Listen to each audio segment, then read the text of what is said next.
హైదరాబాద్ లో 1805లో పెద్ద ఎత్తున కలరా వచ్చి ప్రజలు చనిపోతుంటే అప్పయ్య ముదిరాజ్ ఉజ్జయిని నుండి అమ్మవారిని తీసుకుని వచ్చి ప్రతిష్ఠించి పూజలు చేసి మొట్టమొదటి బోనం సమర్పించారు.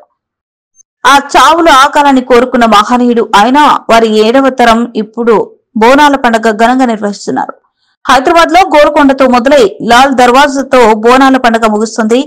ఈ బోనాల పండుగ మన సంస్కృతి సాంప్రదాయాలకు ప్రతీక. ప్రతి ఇల్లు బోనం సమర్పిస్తుంది. పిల్ల జిల్లా క్షేమంగా ఉండాలని, పాడి పంటలతో ప్రజలందరూ సుఖ సంతోషంగా ఉండాలని వేడుకున్నాం. ప్రతి సంవత్సరం మొక్కులు చెల్లించుకుంటున్నాం. బీజేపీ కోరికను తీర్చాలని కోరుకున్నాం. మొట్టమొదటిగా చక్ర విగ్రహాలు అమ్మగారికి బోనం సమర్పించి హైదరాబాద్ ప్రజానికాన్ని కాపాడమని చెప్పి వేడుకున్నటువంటి మానవుడు వాళ్ళ 7వ తరం ఈ రోజు ఈ బోనాల ఉత్సవానికి వాళ్ళు నాయకత్వం వహిస్తా ఉన్నారు. కొత్తగా నిర్వహిస్తున్నటువంటి వాళ్ళకి అభినందన తెలియజేస్తూ హైదరాబాద్ నగరంలో గోల్కొండలో మొదలైనటువంటి బోనం చివరికి లాల్ దర్వాజా బోనంతో కొండవుతుంది.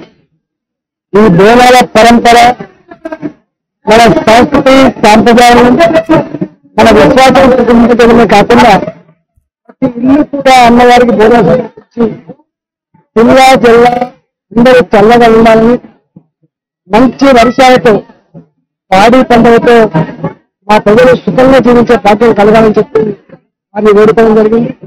ప్రతి సంవత్సరం ఈరోజు మా కార్పొరేటర్లు అందరూ కూడా మొక్కులు చెల్లించుకొని రాబోయే కాలంలో మా భారతీయ జనతా పార్టీ ఏ కోరిక అయితే ఉందో ఆ కోరిక నిర్మించాలని చెప్పి మొక్కు చెల్లించడం జరిగింది. నమస్కారం.